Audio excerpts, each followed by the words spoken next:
She posted, "If he loved me, he'd fight for me." After giving me the silent treatment for a week, I screenshotted it and sent it to her mom. She's right. I'm done fighting. With my apartment listing. Her mom showed up at our door, and I, 28 male, thought I was living the dream. Nice apartment in the city, decent savings, and engaged to Sarah, 26, for 8 months. We'd been together for 4 years. I'm writing this because I need to get it off my chest, and maybe someone can tell me if I went too far. 2 months ago, Sarah started acting weird. Coming home late from yoga, guarding her phone like nuclear codes. The usual red flags that make your stomach drop. But your brain says, nah, you're being paranoid. Then came the silent treatment. 1 week of absolute radio silence in our own apartment. Not a word. She'd walk past me like I was furniture, sleep on the couch, and leave for work without even a glance. Why? Because I asked her to contribute to groceries. That's it. I asked if she could pick up groceries since I've been covering them for 3 months while she was saving for our wedding. Day 7 of the silent treatment, she posts on Instagram, "If he really loved me, he'd fight for me instead of being petty about money. A real man provides without keeping score." I stared at that post for a solid hour. My friends were texting me screenshots. Her mom liked it. Her sister commented with prayer hands. That's when something in me just switched off. No anger, no sadness, just clarity. I took a screenshot and opened my texts with her mom. Linda. I had a good relationship with Linda. She used to joke I was the son she never had. I attached the screenshot and typed, "She's right. I'm done fighting." Then I attached another screenshot. The listing for our apartment that I had just posted on 3 different rental sites. Available immediately. First month free to qualified tenants. It wasn't 2 hours, but later that evening, the pounding started. Linda was at our door. I'd seen her try to call me twice, but I let it go to voicemail. I needed to do this face-to-face. Sarah actually spoke to me for the first time in a week. Her voice was a panicked whisper. "What did you do?" "I agreed with your post," I said, opening the door. Linda looked like she'd been driving around in a rage. "Jake, what is this? An apartment listing? Is this some kind of joke?" "I'm moving out," I said calmly. "The lease is in my name only." Sarah knew this when she moved in 2 years ago. Sarah's face went white. "You can't just kick me out." "I'm not kicking you out. I'm ending my lease. The landlord already has applications. You're welcome to apply." Here's what Sarah didn't know. I'd been documenting everything. Every rent payment from my account, every utility bill, the lease agreement clearly stating I was the sole tenant. I'd even checked the tenant laws in our state. She was technically my guest month to month. No legal standing without a contribution or a contract. Linda turned to Sarah. "Is this because of that Instagram post? You air our dirty laundry, and he responds like this." Sarah tried to play the victim. "He's being dramatic. I was just expressing my feelings." "Your feelings?" Linda asked, still not fully on my side. "This seems extreme over a post." I pulled out my phone. "Maybe it's more than that. Should I show your mom the Venmo requests for groceries you've been declining for 3 months? Or the spreadsheet I have showing I've paid $1,900 monthly for rent, utilities, and our food while you've contributed $0? Linda's expression started to shift from anger at me to confusion. "Sarah, you told me he was being financially controlling." "He is. He keeps spreadsheets and asks me for money." "For groceries," I said flatly. "While I pay for the roof over your head." "The best part," I said, pulling up her Instagram. "Want to see what her wedding savings are going towards. Linda, check her tagged photos.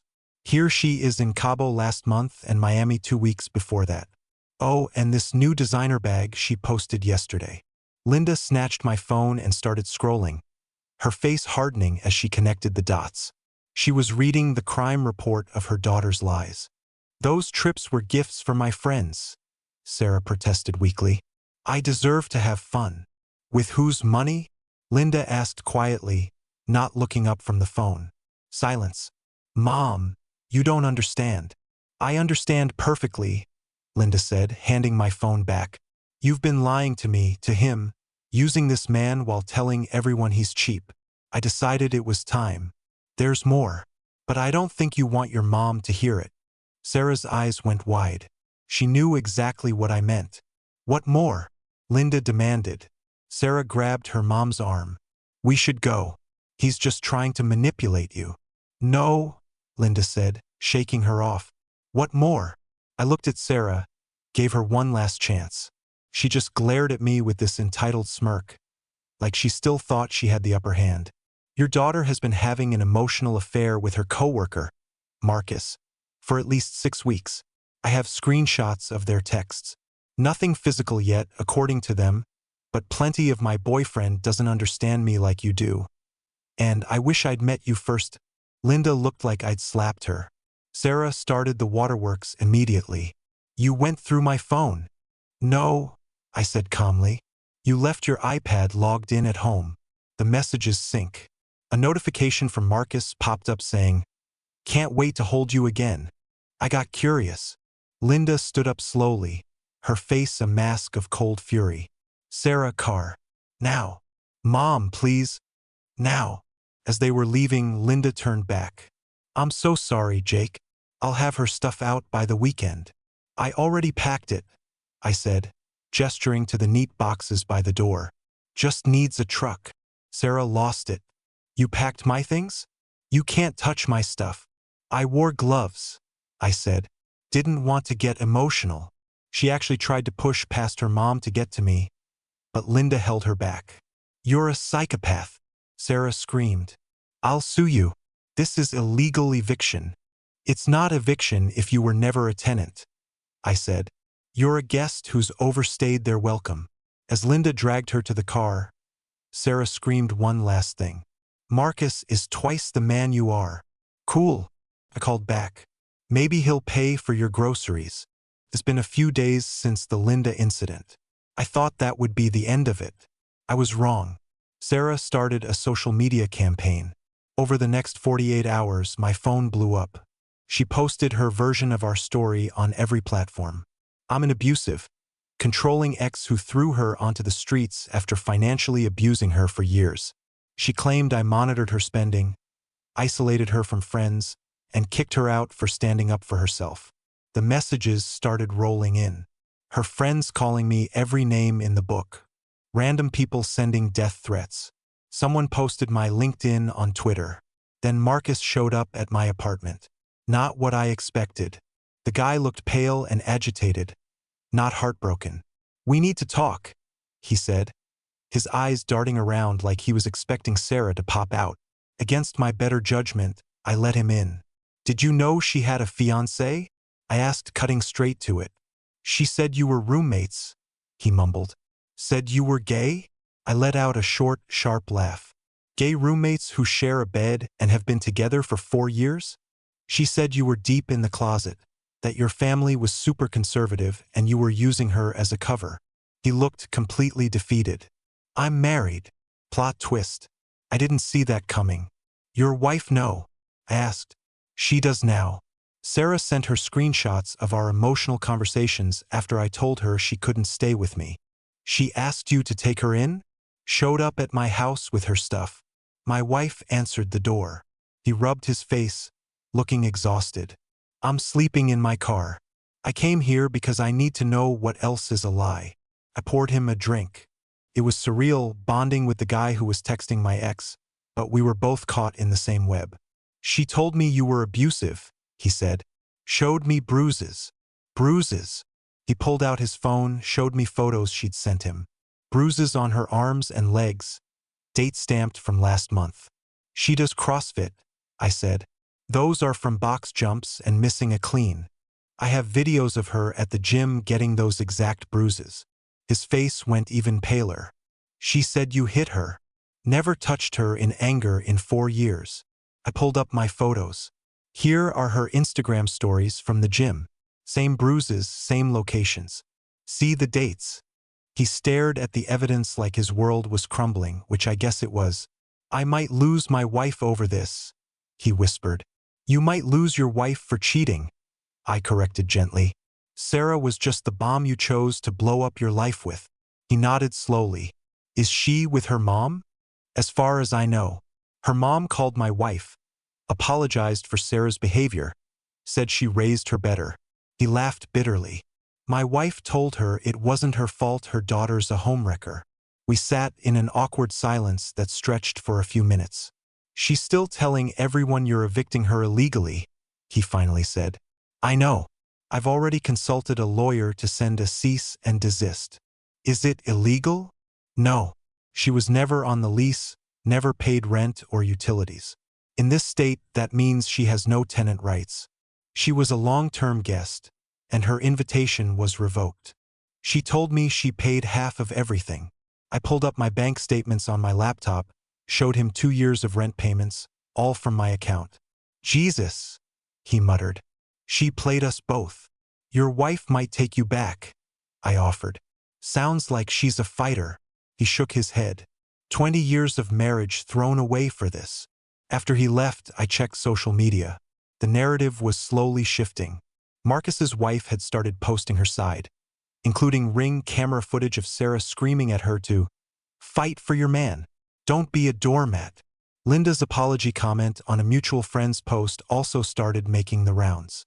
Sarah's friends got quieter. A few of the nastier posts were quietly deleted. One even messaged me a half-hearted, "Sorry man, heard there was more to it." But Sarah doubled down, posted a video crying about how everyone was ganging up on her for falling in love, how Marcus was her twin flame, and I was too insecure to accept it. The comments were not kind. People started fact-checking her. Someone found the Cabo trip photos where she's wearing the engagement ring I bought her while posing with drinks that cost more than the groceries she claimed she couldn't afford. Then came the text from Linda. She's been served a formal eviction notice from my house. 30 days. I can't enable this anymore. I'm sorry. 2 weeks have passed. I thought things were calming down. I moved into a smaller place closer to work, blocked Sarah on everything, started therapy, and even went on a coffee date. It was weird but nice. Then Sarah's dad, Robert, called. Robert and I had a complicated relationship. He was former military, intimidating as hell, but we bonded over football and beer. He'd been deployed overseas for most of this drama. I'm back, he said. We need to talk in person. I met him at a bar downtown. He looked tired, older than I remembered. Linda filled me in, he started, his voice low. But I need to hear it from you. She showed me the posts, the messages, the financial records. I'm sorry it all went down like this. He held up a hand. I'm not here for apologies. I'm here because Sarah is now claiming you stole from her. I nearly choked on my beer. What? She's telling everyone you had access to a savings account and you drained it. Says that's why she couldn't contribute to bills. Robert, she never had a savings account that I knew of. Certainly not one I could access. I know. He pulled out his phone. Because I've been tracking the savings account I set up for her. The one I've been depositing into for her future. For your wedding. My stomach dropped. There was a wedding account? $500 a month for the last 3 years. That's $18 grand plus a $10,000 bonus I put in last Christmas. $28,000. He showed me the statements. Want to guess when it was emptied? The dates lined up perfectly with her trips. Cabo, Miami, the designer purchases. She told Linda the account never existed. He continued, his voice heavy with disappointment. Said I was lying to cover for you. That's insane. It gets worse. He signaled for another round. She's been telling people you two were never really engaged, that you forced the ring on her, that the party was just a party. I pulled out my phone, showed him the receipt for her engagement ring, the proposal video my friend took, the photos from our engagement party that he attended. I was there, he said quietly. I gave a toast. I know it was real. Then why? Because she's so deep in her own lies she can't see the truth. Linda thinks she's having some kind of breakdown. He showed me more texts from Sarah. Wild accusations, claims that I'd hacked her accounts, isolated her from family, even drugged her to make her seem unstable. Is she using?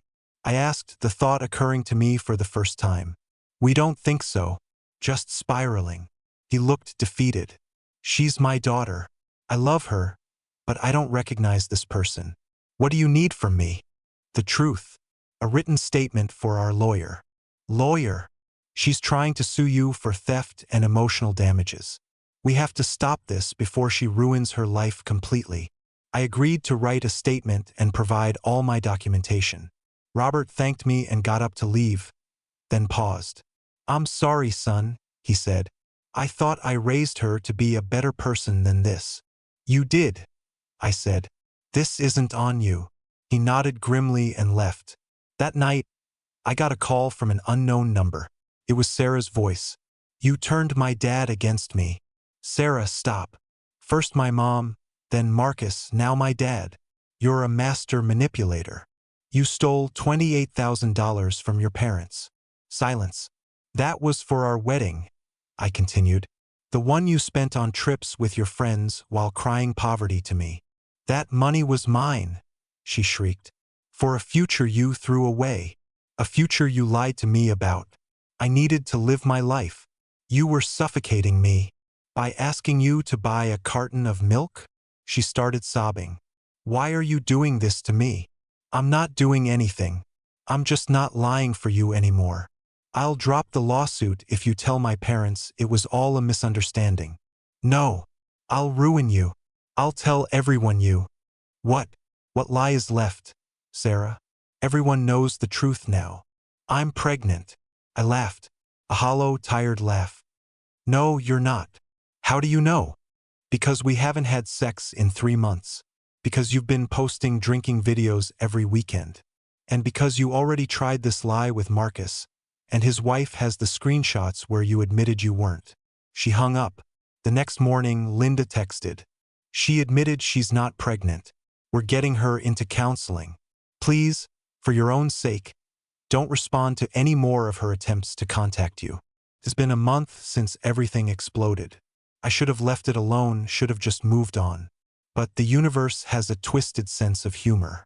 I was at my regular coffee shop, the one I've been working from for years, minding my business when I overheard a familiar voice. He was so controlling, made me pay for everything while he saved all his money. Classic narcissist behavior. It was Sarah, at the table behind me on what was clearly a first date.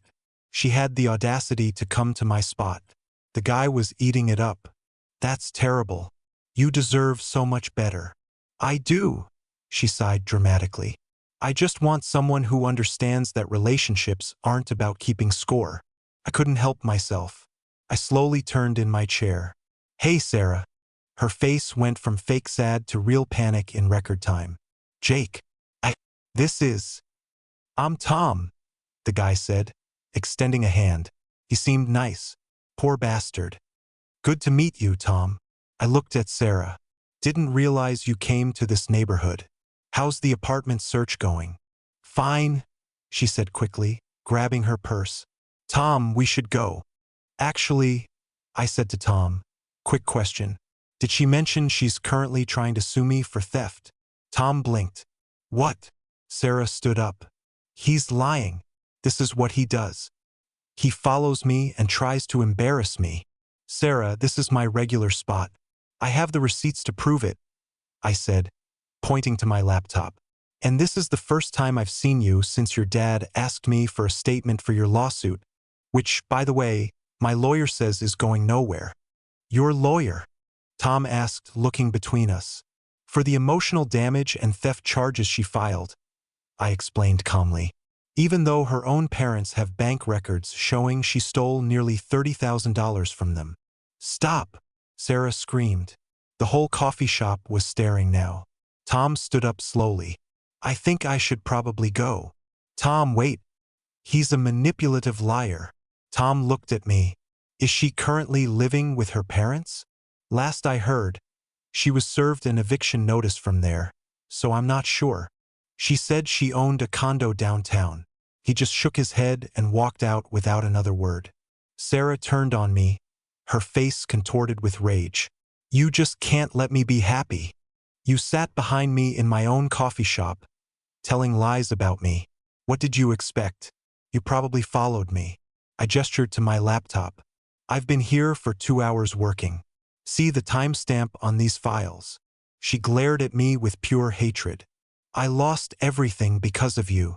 No, I said, my voice quiet but firm. You lost everything because you lied, you cheated, and you stole. I just stopped being your accomplice. Marcus won't even talk to me anymore. His wife probably appreciates that. This isn't fair. She was crying now, real tears for once. I made mistakes, but I don't deserve this. What do you deserve, Sarah? A second chance. Everyone deserves a second chance. From who? Your parents, who you stole from. Marcus's wife, whose marriage you tried to wreck. Me? Who exactly owes you that chance? She sat down, completely deflated. For a fleeting moment, I saw the girl I fell in love with 4 years ago, before the entitlement, before the lies. I don't know how I got here, she whispered. Therapy might help. Your mom mentioned they found someone. I'm not crazy. Nobody said you were. But lying until you believe your own lies isn't healthy. She looked up at me, her eyes red. Did you ever really love me? More than you'll ever know, I said honestly. That's why this hurts so much. Then why won't you help me? I did help you for years. I paid for everything. I supported you. I believed you. That was the problem. She stood to leave, then paused. For what it's worth, the engagement was real to me. At first. When did it stop being real? When I realized I could have more. More than what? More than a guy who keeps spreadsheets for groceries. She walked out. I sat there for a while, processing. The barista came over. Turns out, she'd been watching the whole thing. Ex? She asked. Yeah. Brutal. Yeah. The grocery thing is weird though, she said, wiping down the table next to me. Like, everyone knows you pay for your own groceries, right? She laughed. My ex tried to convince me that buying toilet paper was a form of financial abuse. Some people just aren't ready to be adults. 2 weeks later, I got a text from Linda. Wanted you to know Robert and I are separating. It's been coming for a long time. This situation just exposed a lot of truths we'd both been ignoring. Strange how one person's lies can unravel so many things. I hope you're doing well. You're a good man. Don't let her convince you otherwise. I didn't respond. It didn't feel right. A month after that, I ran into Marcus at a bar. His wife had taken him back, but they were in intense counseling. He bought me a beer. She texted me last week, he said, staring into his glass. From a new number. What did she say? That she was sorry, that I was her twin flame, that she's ready to be serious now. You respond. I screenshotted it and sent it to my wife. Our new rule is 100% transparency. It's the only way. Good call. You dating? He asked, taking it slow. Trust issues are a killer, you know? Yeah.